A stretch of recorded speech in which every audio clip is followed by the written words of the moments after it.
Hello my dear students, welcome to Sarang Guru digital classes. मैं खुशबू आज फिर आप लोगों के साथ उपस्थित हूँ वॉइस का चौथा पार्ट लेकर, जिसमें हम इंटरोगेटिव टाइप ऑफ सेंटेंस को कैसे एक्टिव से पैसिव में बदलते हैं उसी के बारे में आगे पढ़ेंगे। तो चलिए शुरू करते हैं। इसके पहले क्लासेस में जो हमने पढ़ा था उसको भी एक बार वापस से दोहरा लेते हैं। Let's do the revision once again. तो इसके पहले क्लासेस में हमने पढ़ा कि कैसे असर्टिव सेंटेंस जिसमें स्टेटमेंट को कैसे हम एक्टिव से पैसिव में बदलते हैं। उसके बाद हमने पढ़ा कि कैसे इंपरेटिव टाइप ऑफ सेंटेंस जिसमें कि कमांड, एडवाइस, सजेशंस, इन टाइप का जो सेंटेंस रहता है उसको हम कैसे एक्टिव से पैसिव में बदलते हैं, उसके सारे रूल्स और स्ट्रक्चर्स को हमने पढ़ा था। और उसके बाद हमने मॉडल्स ऑक्सिलरी वर्ब को हम कैसे एक्टिव से पैसिव में बदलते हैं, जैसे कैन, कुड, मे, माइट, इन सब को कैसे एक्टिव से पैसिव में बदलते हैं, उसमें कौन कौन से रूल्स और स्ट्रक्चर्स को हम फॉलो करते हैं उसको पढ़ा था। और उसी में मैंने आप लोगों को कुछ हिंट्स दिए थे कि कैसे इंटरोगेटिव टाइप ऑफ सेंटेंस क्या होता है, in which the sentence ask any kind of questions, उस क्वेश्चंस को कैसे हम एक्टिव से पैसिव में बदलेंगे उसका हिंट्स मैंने आपको मॉडल ऑक्सिलरी वर्ब्स जब पढ़ाया था तभी कुछ हिंट्स दिए थे, और आज हम उसी के बारे में आगे पढ़ने जा रहे हैं। तो चलिए शुरू करते हैं। सो इसमें मैंने आपको बताने की कोशिश की है कि there are two main types of questions दो तरह के होते हैं, जो कि जैसा कि हमने पहले भी पढ़ा था। एक होता है yes no questions. Yes no questions कौन से वर्ब से शुरू होते हैं, कौन सा हेल्पिंग वर्ब यूज होता है। तो येस नो क्वेश्चंस में is, am, are, was, were, has, have, इन सब का यूज हम करके इंटरोगेटिव टाइप ऑफ सेंटेंस को शुरू करते हैं। ठीक है, येस नो क्वेश्चंस में। ओके, और WH क्वेश्चंस में क्या करते हैं उसी को हमें पढ़ना है। येस नो क्वेश्चंस में हमने क्या किया, is, am, are, was, were, has, have, इन सारे हेल्पिंग वर्ब्स का यूज कर हम क्या करते हैं, हम यस नो क्वेश्चंस फॉर्म करते हैं। और WH क्वेश्चंस, जिसका जो आज हमारा मेन टॉपिक है कि WH क्वेश्चंस को हम कैसे एक्टिव से पैसिव में बदलेंगे। तो सबसे पहले तो हमें ये जानना चाहिए कि WH क्वेश्चंस होते क्या क्या। यहाँ मैंने लिखकर आपको बताया है WH क्वेश्चंस क्या होते हैं। तो WH question is begins with WH, but one is also there, how, it also starts from H. Okay, so WH questions: what, were, when, why, which, whose, were, how, who, whom, ये सब कौन से category में आते हैं, ये सारे questions WH questions में आते हैं। ये आपको पता रहना बहुत जरूरी है। तो कुछ एग्जाम्पल्स मैंने आपको दिया है यहाँ पर, जिसके जरिए हम समझेंगे कि कैसे हम इंटरोगेटिव WH क्वेश्चंस को एक्टिव से पैसिव में बदलते हैं। तो आप इसको ऑब्जर्व करिए। Sentences with question words. In active जो सेंटेंस रहता है वो क्या है, who teaches you Hindi. Questions क्या है, हु टीचेस यू हिंदी। तो मैंने आप लोग को पहले ही बताया था कि जब टीचर्स है हम कैसे फाइंड आउट करेंगे कि ये कौन सा टाइप ऑफ टेंस है, तो वर्ब को देखकर। ठीक है, अगर हेल्पिंग वर्ब है तो हेल्पिंग वर्ब को देखकर, और अगर हेल्पिंग वर्ब नहीं है और मेन वर्ब है तो उसको देखकर भी हमें पता चलेगा कि वो कौन से टेंस में है। ठीक है, तो वही हमें फाइंड आउट करना है। ये टीचर्स जो लिखा हुआ है, this teachers helps us to find out that it is in simple present tense, क्योंकि ये वर्ब का फिफ्थ फॉर्म है। तो एस और ईएस जब लगता है तो वो सिंपल प्रेजेंट और प्रेजेंट इंडेफिनिट टेंस में होता है। अब हम देखेंगे कि वो कैसे चेंज हुआ है पैसिव में, क्या क्या चेंजेस आए। तो जब हु लिखा रहेगा WH क्वेश्चन में, जब क्या लिखा रहेगा, हु लिखा रहेगा, तो जब वो पैसिव में जाएगा तो कैसे शुरू करेंगे, बाय हु किस में कन्वर्ट हो गया, बाय हु।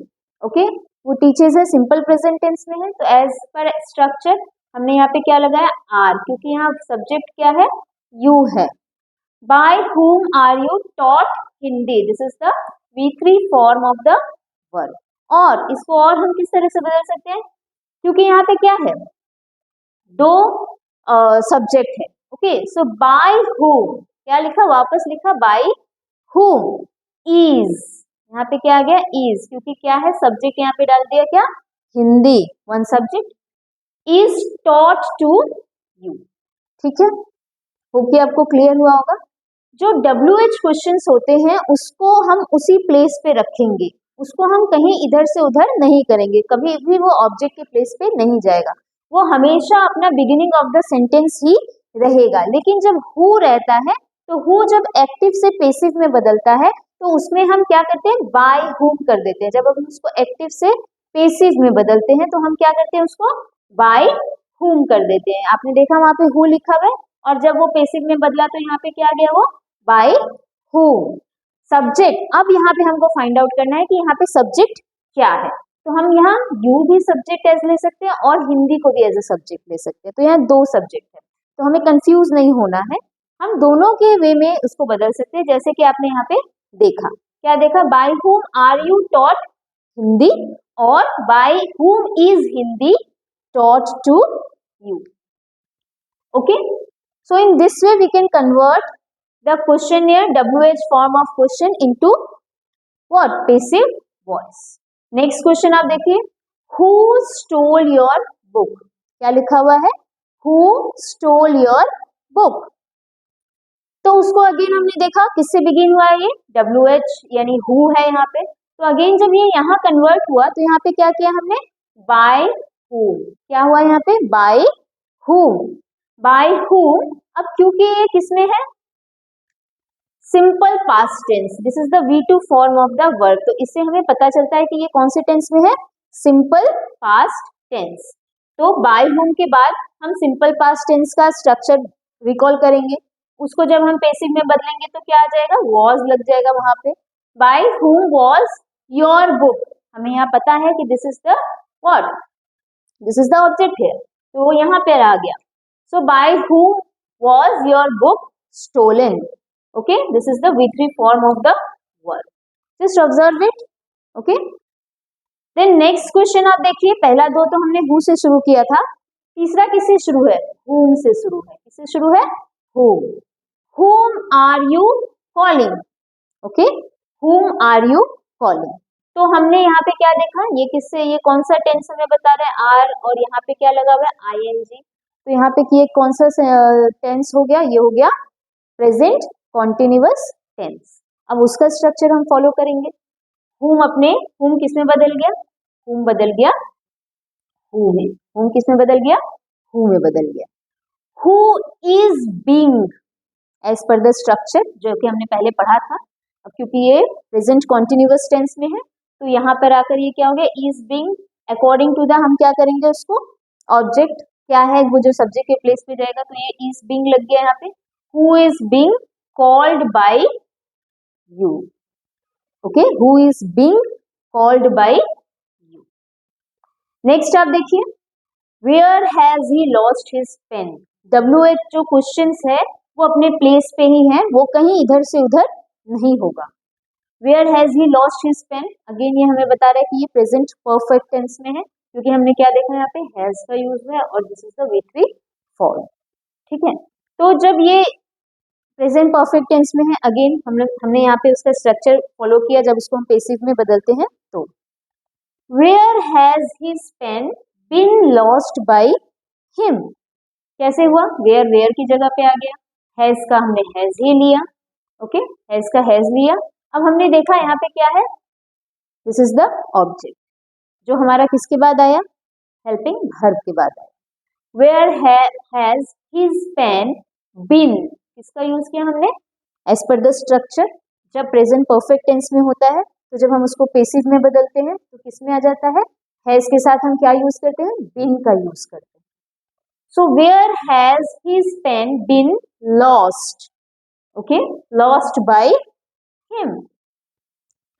नेक्स्ट क्या है, how much money do you want. Just observe कि कैसे चेंजेस आ रहे हैं, फिर हम स्ट्रक्चर देखेंगे। How much money do you want, how अपने हाउ के प्लेस में ही रहेगा, बिगिनिंग ऑफ द सेंटेंस ही रहेगा। हाउ मच मनी, अब क्या है, डू यू वांट, ये कौन से टेंस में आ गया, डू का यूज हुआ है, डू डज का यूज होगा तो सिंपल प्रेजेंट टेंस रहेगा। तो यहाँ पे आ गया is. How much money is wanted bye you, how much money is wanted bye you. Next, when did he insult you, क्या लिखा है, when did he insult you. अब क्योंकि ये डिड है, डू का V2 फॉर्म है, ओके, डू का V2 फॉर्म क्या होता है, डिड होता है, तो ये सिंपल पास्ट टेंस में है। तो अब हम क्या करेंगे, इसको व्हेन को व्हेन की जगह पर ही रखेंगे, डिड की जगह हमने क्या यूज किया, वर का यूज किया एज पर द स्ट्रक्चर, ठीक है। When were you insulted by him, ये आपका हो गया object. When were you insulted by him, okay. और लास्ट क्या एग्जांपल दिया मैंने, what did you see, again did का यूज हुआ है, तो ये डिड क्या हो गया, V2 फॉर्म हो गया। हम समझ गए कि ये सिंपल पास्ट टेंस में है, तो जब ये यहाँ पे आएगा तो किसका यूज हो गया, वॉज का as per the what, as per the object जो यहाँ पे आया। What was seen by you, what was seen by you, see का हम यहाँ V3 फॉर्म का यूज कर देंगे एंड ये क्या हो गया, what was seen by you. Hope कि आपको ये क्लियर हुआ होगा। तो बढ़ते हुए हम स्ट्रक्चर की तरफ।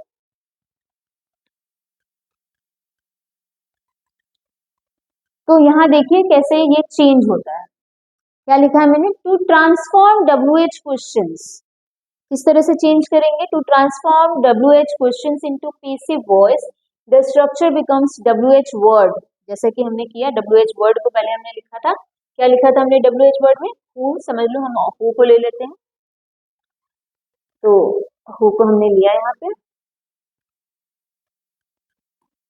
हु लिख दिया।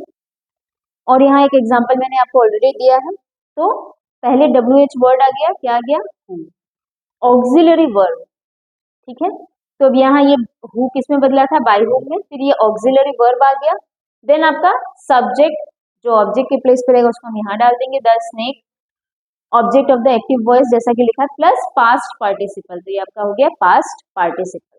और अगर आपको यहाँ पे एजेंट की का रिक्वायरमेंट है, किसके द्वारा वो काम किया गया वो लिखना है, तो आप उसके बाद वही वहां पे यूज करेंगे, बाय का यूज करके, ओके। तो आप यहाँ समझो WH वर्ड से शुरू होगा, तो WH वर्ड से हमारा शुरू हो गया, बाय हुम, हु किस में कन्वर्ट हुआ, बाय हुम में हुआ, then subject plus auxiliary verb, तो ये आपका हो गया ऑक्सिलरी वर्ब, द सब्जेक्ट जो ऑब्जेक्ट के प्लेस है वो सब्जेक्ट के प्लेस पे चला जाएगा, एंड देन आपका व्हाट, पास्ट पार्टिसिपल वर्ब, ठीक है, जो मेन वर्ब होगा वो किस में चला जाएगा, पास्ट पार्टिसिपल में चला जाएगा, that means the V3 form of the verb. और फिर प्लस हम लोग क्या कर देंगे, जो सब्जेक्ट था जो ऑब्जेक्ट के प्लेस पे जाना चाहिए, बाय का यूज करके उसको करेंगे। फॉर्म ऑफ WH क्वेश्चंस मैंने आपको पहले ही बताया क्या क्या होता है form of WH questions, what, when, who, where, why, how, which, whose, ये सब क्या है WH क्वेश्चंस के फॉर्म्स है, जैसा कि हमने पहले ही पढ़ा है। ऑक्सिलरी वर्ब क्या होता है, add the appropriate auxiliary verbs, मैंने आपको बोला क्या क्या होता है, is, am, are, was, were, has, have, had, will, etcetera, ये सब क्या होता है, जिसमें yes no type of questions को आंसर किया जाता है, ठीक है। जब हम yes no type of questions को आंसर करते हैं, yes no type of questions, तो हम किसका यूज करते हैं, इन सारे ऑक्सिलरी वर्ब्स का यूज करते हैं बिगिनिंग में जब होता है, ठीक है। और जब उसी को हम यहाँ पर यूज करेंगे, जैसे वॉज हो गया, फिर यहाँ पे वॉज का यूज हुआ, वैसे इज, एम, आर, तो वो ऑक्सिलरी वर्ब्स जब हम वो हमें हेल्प करता है कंस्ट्रक्ट करने में interrogative type of sentence. Next, subject follow with the subject of the passive sentence, follow with the subject of the passive sentence, जो कि यहाँ पे आपका ये आ गया, द स्नेक आ गया, ये क्या हो गया आपका सब्जेक्ट के प्लेस पे आ गया, और वर्ब का पास्ट पार्टिसिपल फॉर्म का यूज हुआ, ठीक है। एज फॉर एग्जांपल यहाँ आपका दिया हुआ है, हु किल्ड द स्नेक, तो हु के लिए हमने पहले ही पढ़ा, किसका यूज करते हैं हम, बाय हुम का, किसका यूज करते हैं, बाय हुम, सिर्फ हु में ही ऐसा होता है और किसी में भी बाय हुम का यूज नहीं होता है, लेकिन जब भी आप सेंटेंस में क्या देखोगे कि हु का यूज हुआ है, किसका यूज हुआ है, हु का, तो फिर हम क्या उसमें ऐड कर देंगे, बाय whom। बिगिनिंग कैसे करेंगे? बाय whom से। ठीक है, ये आपको दिमाग में रखना है। बाकी और किसी में भी नहीं, जैसे कि अगर आपका व्हाट का यूज हुआ है, व्हेन का यूज हुआ है, वेयर का यूज हुआ है, इन सब में बाय whom या बाय व्हाट, बाय वेयर ये नहीं लगेगा। सिर्फ किस में बाय लगेगा? who का जब यूज करेंगे तो किस में वो बदल जाएगा? बाय whom में बदल जाएगा। ओके, नेक्स्ट आप देखिए, हु ब्रोक द विंडो। एक और एग्जांपल है, by whom the window was broken। By whom the window was broken। ठीक है, जैसे कि मैंने आपको बोला, इसमें हमने यूज किया बाय whom का। हमने देखा ऑब्जेक्ट क्या है? द विंडो है। बाय whom the window, उसके अकॉर्डिंग हमने यहाँ पे क्या लगाया? was, क्योंकि वो कौन से टेंस में है? ये है आपका सिंपल पास्ट टेंस। इससे हमें पता चलता है कि ये कौन से टेंस में है। This is in the simple past tense. Okay, so by whom the window was broken, this is the past participle form। अगर आप चाहो तो एक इसका स्क्रीनशॉट भी ले सकते हो। This in this way we can change the WH questions into passive voice. Okay, next देखिए, अब yes no type of questions जो होता है, जैसा कि मैं आपको बताना चाह रही थी इसके पहले, वो किससे शुरू होता है और उसका स्ट्रक्चर क्या होता है वो भी आपको पता होना चाहिए। इसके पहले जब हमने मॉडल्स पढ़ा था तो वहां पे भी कैन, उसके बाद मे, इन सबको हमने क्या किया था? बिगिनिंग ऑफ द सेंटेंस लगाया था। वो भी येस नो टाइप में ही आता है। और वो इंटरोगेटिव जब क्वेश्चंस पूछा जाता है तो वो जब इन सब वर्ड्स से बिगिन होगा, जैसे कि do, does, was, were, is, am, are, तो उसका भी एक पर्टिकुलर स्ट्रक्चर हमें फॉलो करना पड़ता है। वो मैंने आपको यहाँ पर समझाने की कोशिश की है कि कैसे वो हम शुरू करते हैं। तो ये इसका भी आप एक स्क्रीनशॉट ले लीजिए, आपके लिए बहुत बेनिफिशियल रहेगा ये। तो structure of changing interrogative sentences into passive voice कैसे किया? जैसे कि सेंटेंस जब प्रेजेंट इनडेफिनिट टेंस में है तो हमें पता है कि डू डज का यूज होता है, सब्जेक्ट जो है वो लगा रहता है, वर्ब और ऑब्जेक्ट रहता है। लेकिन वही जब इज एम आर में, जब वो हम उसको पैसिव में कन्वर्ट करते हैं तो वो किस में चला गया? इज एम आर, फिर ऑब्जेक्ट आ गया, उसका पास्ट पार्टिसिपल फॉर्म आया, बाय प्लस सब्जेक्ट का यूज हमने किया। ठीक है, वैसे ही जब पास्ट इंडेफिनिट में जाएगा तो सेंटेंस कैसे हम फाइंड आउट करेंगे कि वो पास्ट इंडेफिनिट में है? जब उस सेंटेंस का बिगिन किससे होगा? डिड से होगा। और वही जब इसमें आ जाएगा पैसिव में तो हम किसका यूज करेंगे? वॉज, वेयर का। ठीक सिंपल पास्ट के नीचे क्या आता है? पास्ट कॉन्टिन्यूअस आता है। तो हमें उसका स्ट्रक्चर याद रखना है टेंस में।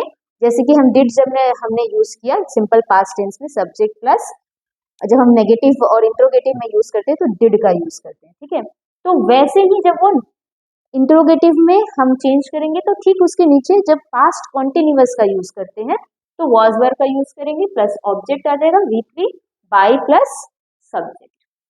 ठीक है, फिर आप देखोगे यहाँ पे प्रेजेंट कॉन्टिन्यूअस टेंस लिखा हुआ है, वो कैसे हुआ? Is am are plus subject plus V4 plus object. ये तो आपका हो गया स्ट्रक्चर एक्टिव में जब रहेगा। और पैसिव में गया तो वही is am are plus object plus being, ये हमने पहले भी पढ़ा था, एक बार वापस रिवीजन कर ले रहे हैं। being plus V3 plus by plus subject। In the same way past continuous tense, उसमें क्या हुआ? was were का यूज हुआ, सब्जेक्ट लगा, V4 plus ऑब्जेक्ट। ठीक है, अब जब इसको हम बदलेंगे तो यही being का यहाँ पे एक्स्ट्रा एडिशन में क्या आ गया? being आ गया। Okay, was were plus object plus being plus V3 plus by plus subject। तो आप यहाँ क्या ऑब्जर्व कर रहे हो? सब जगह आपको ये हमेशा, मैंने शुरू से ही जब भी मैंने क्लास लिया है आपको यही समझाने की कोशिश की है कि V3 फॉर्म का ही यूज करेंगे जब हम उसको पैसिव में बदलेंगे तो, और किसी भी वर्ब फॉर्म का यूज नहीं होगा जब हम एक्टिव से उसको पैसिव में कन्वर्ट करेंगे किसी भी सेंटेंस को तब। फिर आप देखते हो present perfect tense, has, have, subject, V3 object. वैसे ही जब यहाँ आया तो क्या हुआ? हैव, हैज और has have, object plus been. ठीक है, क्या हुआ यहाँ पे? बिन का यूज हुआ, V3 plus by plus subject. और पास्ट परफेक्ट में जब गया तो had, subject, V3 object, had, object, been, V3 by subject. Okay, so ज्यादा कुछ करना नहीं है, इसी स्ट्रक्चर को फॉलो कर कर इसी को अपने दिमाग में रख के जब भी हम एक्टिव से पैसिव में बदलेंगे किसी भी सेंटेंस को तो हमें ये अपने दिमाग में रखना है और कुछ ज्यादा चेंजेस नहीं लाना है। जब भी क्वेश्चनियर सेंटेंस रहता है तो क्वेश्चनियर सेंटेंस में जो आपका या तो WH फॉर्म में रहेगा तो क्वेश्चन पैसिव वॉइस में भी वो शुरू किससे होगा? WH से ही शुरू होगा। और अगर वो येस नो में रहेगा तो भी वो किससे ही शुरू होगा, तो भी वो वॉज वर्ड से ही शुरू होगा, इज एम आर से ही शुरू होगा, फिर उसके बाद हैज हैव से ही शुरू होगा, हैड से ही शुरू होगा। उसमें हमें और उसके बाद हमें देखना है कि सब्जेक्ट कौन सा और ऑब्जेक्ट कौन सा है, और उसके अकॉर्डिंग उसको हमें चेंज करना है। ओके, आपको समझ में आया होगा। अगर आप चाहें तो इसका भी एक स्क्रीनशॉट ले सकते हैं। ओके, आपने इसका एक स्क्रीनशॉट ले लिया होगा। आगे बढ़ते हैं। अब कुछ एडिशनल नॉलेज आपको रहना चाहिए, क्योंकि सब तरीके का टाइप ऑफ सेंटेंस रहता है। तो इसको सम अप करने से पहले मैं आपको बताना चाहूंगी कि अगर if there are two objects, sentence में कई बार जैसे कि हमने अभी भी पढ़ा था, तो उसमें भी मैंने आपको बोला कि दो ऑब्जेक्ट्स प्रेजेंट है। ठीक है, जब दो ऑब्जेक्ट्स प्रेजेंट रहते हैं तो उसमें से हम किसी भी एक को यूज करेंगे, किसी भी एक एज अ ऑब्जेक्ट हम उसको यूज करेंगे। ठीक है, यूज एनी वन। क्या लिखा है मैंने सेंटेंस आपको समझाने के लिए एग्जांपल्स भी दे दिया है। She told us a story, she told us a story. अब यहाँ पे आप देखिए कि कौन सा दो ऑब्जेक्ट है, हमें देख लेना है। ये अस भी एक ऑब्जेक्ट के वे में यूज हो सकता है और अ स्टोरी भी ऑब्जेक्ट के वे में यूज हो सकता है। That means we have two objects present in this sentence. तो उसको हम कैसे कन्वर्ट कर रहे हैं एक्टिव से पेसिव में, वो आप ऑब्जर्व करिए। देखिए, जब हमने अस को लिया तो जब वो सब्जेक्ट के प्लेस पे गया तो ये क्या बन गया, वी। मैंने आपको बोला दो ऑब्जेक्ट्स हैं, कौन कौन से दो ऑब्जेक्ट्स हमें यहाँ पे मिला, अस मिला और अ स्टोरी मिला। तो पहले मैंने आपको यहाँ पे एग्जांपल में दिया अस को लेकर, तो वी। अब क्योंकि ये प्लूरल सब्जेक्ट है तो हमारा वर्ब भी क्या हो गया, प्लूरल हो गया, वी वर। अब ये वर्ब क्यों लगा, क्योंकि हमें पता है ये टोल्ड क्या है, V2 फॉर्म में है, that mean simple past tense में है। ठीक है, तो we were told a story by her, we were told a story by her. In the same way, अगर हम a story को एज अ ऑब्जेक्ट सब्जेक्ट के प्लेस पर लेकर जाते हैं तो वो कैसे चेंज होगा। अब अ स्टोरी सिंगुलर सब्जेक्ट हो गया ना, अ स्टोरी एक कहानी, सिंगुलर सब्जेक्ट हो गया। तो सिंगुलर सब्जेक्ट में वर का यूज तो करेंगे नहीं, वर तो प्लूरल सब्जेक्ट के साथ यूज होता है। तो यहाँ पे हम किसका यूज करेंगे, वॉज का। ठीक है, a story was told to us by her. This is the V3 form of the verb. Okay. As per the sentence, we have converted it into passive voice. A story was told to us by her. In the same way, they appointed him an ambassador. ठीक है, they appointed him an ambassador. अब यहाँ again आप find out करो, सबसे पहले हमें find out करना है कौन सा दो ऑब्जेक्ट है। तो एक तो हिम आपका ऑब्जेक्ट हो गया और एक क्या हो गया, एन एम्बेसडर। ये दोनों हमारा क्या हो गया, इस सेंटेंस में ऑब्जेक्ट हो गया। उनमें से हम किसी एक को लेकर पेसिव में कन्वर्ट करेंगे, किसी एक ऑब्जेक्ट को एज अ सब्जेक्ट लेकर पेसिव में कन्वर्ट करेंगे। तो वो क्या हो गया, ही के लिए हमने क्या यूज किया, ही। हिम के लिए हमने क्या यूज किया, ही वॉज, क्योंकि ये अगेन हम देख रहे हैं कि कौन सी टेंस में है, सिंपल पास्ट टेंस। तो क्या हो गया, वॉज का यूज हुआ, ही क्योंकि सिंगुलर सब्जेक्ट है, सिंगुलर सब्जेक्ट के साथ सिंगुलर वर्ब का ही यूज करेंगे। So he was appointed an ambassador, he was appointed an ambassador. ठीक है, अब यहाँ हमने एजेंट का यूज नहीं किया, बाई प्लस एजेंट का जो यूज करते हैं वो यूज नहीं किया, क्योंकि this is not very important. इसके आगे हम पढ़ेंगे कि कब कब हम एजेंट का यूज नहीं कर सकते हैं। और क्या किया, एन एम्बेसडर। अब एन एम्बेसडर करके जब चेंज किया तो an ambassador was appointed to him. ठीक है, ऑब्जर्व करिए कैसे चेंज हो रहा है। Next, this story has taught us a good lesson, this story has taught us a good lesson. Again दो सब्जेक्ट है, दो ऑब्जेक्ट है, us and a good lesson. This two are the object present in the active form. अब जब हम उसको passive में convert करेंगे तो सिर्फ एक ही ऑब्जेक्ट लेकर हम उसको कन्वर्ट करते हैं। जैसे पहले अस को लिया तो वी हैव बिन, इसका यूज किया, been taught a good lesson by this story. Okay, we have been taught a good lesson by this, ये this हो गया story. और a good lesson, जब a good lesson को लेकर हमने चेंज किया तब क्या हुआ, a good lesson has been. Okay, according to the subject ही हम हैज हैव का या वॉज वर का यूज करेंगे. तो जब ये अ गुड लेसन हुआ तो ये अगेन सिंगुलर सब्जेक्ट हो गया, तो यहाँ हैज का यूज हो गया. देखो चेंजेस कैसे आया, been taught to us by this story. Okay, in this way we can convert, if the two sub objects are present in a sentence, then in this way we can convert the sentences into passive voice by taking only a one object. Okay,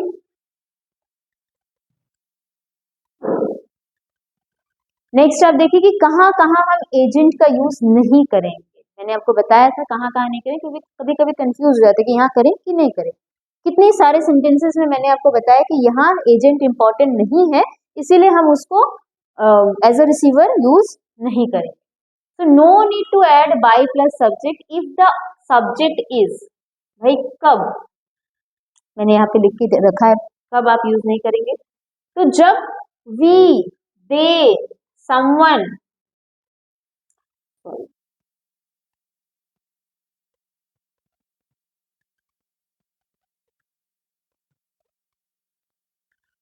क्या होगा, we, they, someone, none, nobody, everybody, people, जब इस type के subjects होंगे तो हमको उनको जब हम पैसिव में कन्वर्ट करेंगे तब हमें कोई ज़रूरत नहीं है उसको एज अ एजेंट यूज करने की, बाय के साथ उसको यूज करने की. कुछ एग्जांपल्स मैंने उसके लिए भी आपको दे दिया ताकि आपको ये बहुत अच्छी तरह से क्लियर हो जाए. जैसे they have stolen my book, क्या लिखा है, they have stolen my book. Now here agent is not important. What has happened, that is important. तो क्या हुआ है यहाँ पे, बुक चोरी हो गई है, सॉरी यहाँ बुक है, यहाँ पेन हो गया है, ओके, इसको आप एज अ पेन ले लो बुक को, या फिर यहाँ पे हम कर देते हैं पेन. ओके, माई पेन, इसको हमने क्या किया, एज अ सब्जेक्ट लिया. माई पेन हैज बीन, क्योंकि ये क्या है, ये है आपका singular subject. My pen has been stolen, हमने यहाँ पे दे का यूज नहीं किया. ठीक है, इसी तरह से they must have left any sign, they must have left any sign. Again आप देखोगे दे यहाँ पे हमने स्किप कर दिया है, हमें यहाँ पे किस पे इंपॉर्टेंस देना है, क्या हुआ, एक्शन जो हुआ वो उस पे इंपॉर्टेंस फोकस करना है. सो एनी साइन, हमारा ऑब्जेक्ट क्या है, any sign. Any sign must have been, जैसा कि हमने मॉडल्स में पढ़ा था, जब मस्ट हैव का यूज होगा तो यहाँ क्या आ जाएगा, बिन लेफ्ट. नेक्स्ट है नोबडी हैज डन होमवर्क, क्या लिखा हुआ है, nobody has done homework. So focus on the action, not on the subject who has done the action. Okay, so homework has not been done. Nobody has done the homework, क्योंकि ये कौन से type of sentence हो गया, ये हो गया negative sentence. कौन सा सेंटेंस हो गया, this is the negative form of sentence. मैंने यहाँ पे तीनों टाइप ऑफ सेंटेंस आपको बताने की कोशिश की है, एक इंटरोगेटिव नहीं डाला है यहाँ पे, कैसे उसको हम चेंज करेंगे. तो जब nobody है, this denotes this is an negative type of sentence, तो उसको हमने स्किप किया और यहाँ पे किसका यूज कर दिया है, नॉट का यूज किया है. तो homework has not been done, जब नेगेटिव में बदलते हैं तो हम किसका यूज करते हैं, नॉट का यूज करते हैं. तो ये जब nobody है that means this is the negative sentence. Okay, तो यहाँ पे हमने नॉट का यूज किया. होप आपको समझ में आया होगा कि कौन कौन सा सब्जेक्ट्स रहता है जिसको जब हम पैसिव में कन्वर्ट करते हैं तो उसको एज अ रिसीवर हम नहीं लिखेंगे, जैसे कि we, they, someone, none, nobody, everybody, people etcetera. इसका चाहो तो आप एक स्क्रीनशॉट भी ले सकते हो. ओके, नेक्स्ट कुछ होमवर्क्स मैंने यहाँ पे आपके लिए रखा है जिससे आप इसको प्रैक्टिस करोगे, और अगर किसी भी तरह का कोई भी प्रॉब्लम होगा तो आप कमेंट बॉक्स में जरूर लिखोगे. तो these are the questionnaire sentences, that means interrogative type of sentence, जिसको आप प्रैक्टिस करोगे और अगर कोई भी प्रॉब्लम आएगा तो उसको आप क्या करोगे, कमेंट बॉक्स में ज़रूर लिखोगे। तो यहीं पे हम अपने वॉइस को समाप्त करते हैं, ख़त्म करते हैं और नेक्स्ट वीडियो में हम एक नया टॉपिक पढ़ेंगे। Thank you.